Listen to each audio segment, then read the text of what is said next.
సదాశివసమారంభాం వ్యాసశంకరమధ్యమాం అస్మదాచార్యపర్యంతాం వందే గురుపరంపరాం.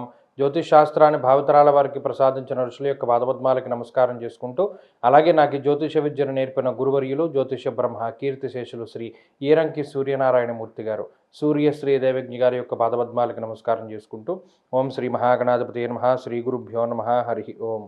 వీక్షకులందరికీ నమస్కారం. సింహరాశి వారికి ఈ వారం మిశ్రమమైనటువంటి వారంగానే చెప్పవచ్చును. మారినటువంటి గ్రహములు అంటే కుజుడు కానీ బుధుడు కానీ ఈ గ్రహములు ఏవి కూడా అనుకూలించే స్థానాల్లోకి వెళ్ళలేదు. పైగా 12వ స్థానంలోకి ఎక్కువ గ్రహాలు చేరుకుంటూ ఉన్నాయి. అంటే బుధుడు కానీ శుక్రుడు కానీ లేదా గురుగ్రహం కానీ ఇవి శుభగ్రహాలే కాబట్టి శుభమూలకంగా ధన వ్యయము లేదా మంచి విషయాలకి కష్టపడుతూ ఉండడము లేదా ఏదైనా సొంత కార్యక్రమాలకి సొంత పనులకి ఎక్కువగా శ్రమ చేస్తూ ఉండడం, ఇటువంటి అంశాలు సింహరాశి వారిలో ఎక్కువగా కనబడుతూ ఉన్నాయి. అయితే అష్టమంలో ఉండేటువంటి శనేశ్వరుడు ప్రత్యేకించి ఎక్కువగా బాధ పెడుతూ ఉన్నటువంటి గ్రహం. నానా కార్య విరోధస్య వ్యాధిపీడా ధనక్షయం.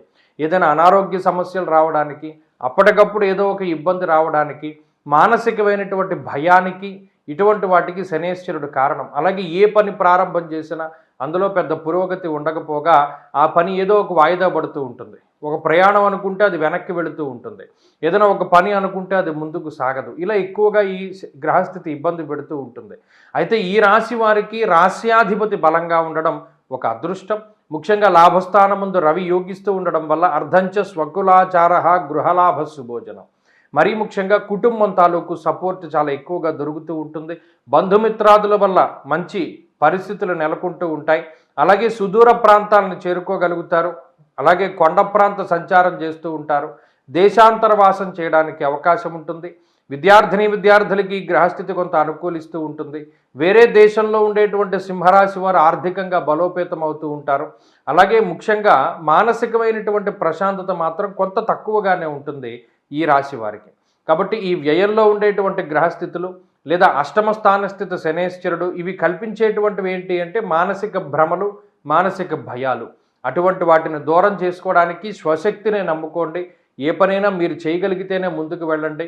ఇతరుల మీద ఆధారపడి ఏ పని కూడా చేయకండి. వృత్తి ఉద్యోగాలకు సంబంధించిన విషయాలు మధ్యస్థంగా ఉన్నాయి.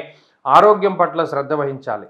సింహరాశి వారి ఈ వారం మరింత అనుకూలమైనటువంటి ఫలితాలను సాధించడానికై ఎక్కువగా ఈ రాశి వారు శనేశ్వరుని యొక్క దోషం పోగొట్టుకోవడానికి కాలభైరవాష్టకాన్ని పఠిస్తూ ఉండడం చెప్పదగినటువంటి సూచన.